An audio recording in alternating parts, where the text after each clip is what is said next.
Welcome to the first of what I hope will be a series of Strasbourg updates.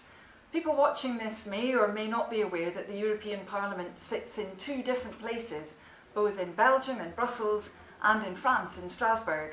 I and many other MEPs would rather we just sat in one place. We would like to just have one seat in Brussels. Nonetheless, for the moment, we also go to Strasbourg. And it's in Strasbourg that a lot of the key votes happen. So I want to be setting out these videos and giving you updates every time that we have a Strasbourg session so that you know about some of the key votes that have been taking place in Strasbourg. So what happened this week? Well, first of all, on Tuesday we had a number of votes on key economic issues. One of the big new measures that we put through the Parliament was around what are called interchange fees for credit and debit cards. I won't go into a lot of the technical detail here, but basically at the moment we've got a situation where cards manufacturers, so people like Visa or MasterCard and others, they have been charging what some people would say is perhaps over the odds for different retailers to use their card, and that's what's called the interchange fees.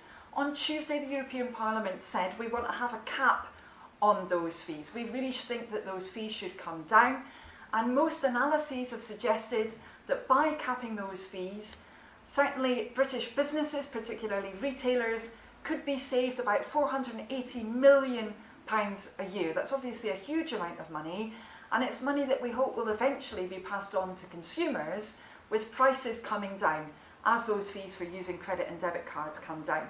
So that was a good result on Tuesday that we had with the Parliament supporting those caps on fees. Bit of a shame that UKIP decided not to support those measures, but at least the rest of the Parliament did.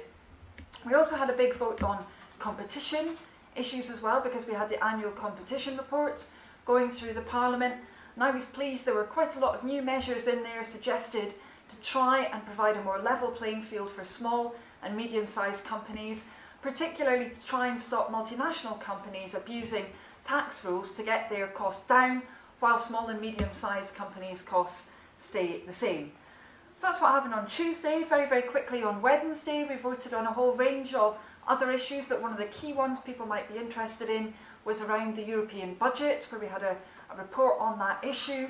Labour MEPs decided that actually we couldn't really support the position of the rest of the Parliament because we want to see real change in relation to the EU budget. Now actually, in terms of overall public spending, the EU budget is pretty small. Here in Britain, only a penny in the pound of our tax goes towards the EU budget. But nonetheless, that money should be spent wisely.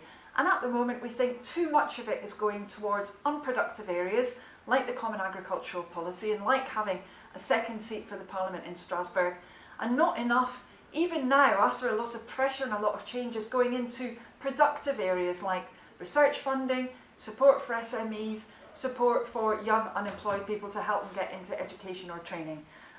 So we actually voted against our group on Wednesday, saying that we still need to have change in the budget. We didn't take that decision lightly, but we think it's the right thing to do. And then finally, on Thursday, there's always a big flurry of votes on Thursday to clear the decks to finish off the Strasbourg session. We voted on a number of different issues about human rights abuses across the world. But one issue which probably a lot of people, particularly on the south coast, might be interested in is the protection of endangered species, and we voted in particular on measures to be taken in relation to sea bass. Those of you who are involved in angling, or perhaps who are involved in the fishing trade, will know there are quite a lot of problems with sea bass stocks at the moment. They've been going down. In fact, recently there's been an emergency declared and an emergency ban on people fishing for sea bass using particular methods. That's not ideal. That's obviously causing fishermen quite a lot of problems, as they've suddenly had to halt their usual method of fishing. And we voted on Thursday to stop this kind of emergency approach and instead to say we need to have a planned approach, a long-term approach, one that's based on the evidence, one that is taking account of fishermen's concerns, it's also taking account of anglers' concerns, and taking account of conservationists' concerns as well. And hopefully, if we follow that kind of long-term plan, we might not need to keep having emergency bans on fishing being put in place, because I know that's caused a lot of concern for people. The last thing that we want as Labour MEPs is to make sure that those fishermen who are affected by these bans on sea bass fishing are actually provided with some support. We want to see European funding provided for them to tide them over until this emergency situation is over. So that's a really rapid run through what I did this week in Strasbourg, the different issues that we voted on. If you want more information about any of those, do get in touch with me. You can look at my voting record, which is on the European Parliament website. Let me know if you've got any comments on it. And as always, don't hesitate to get in touch. And thanks a lot for listening to this very brief little video.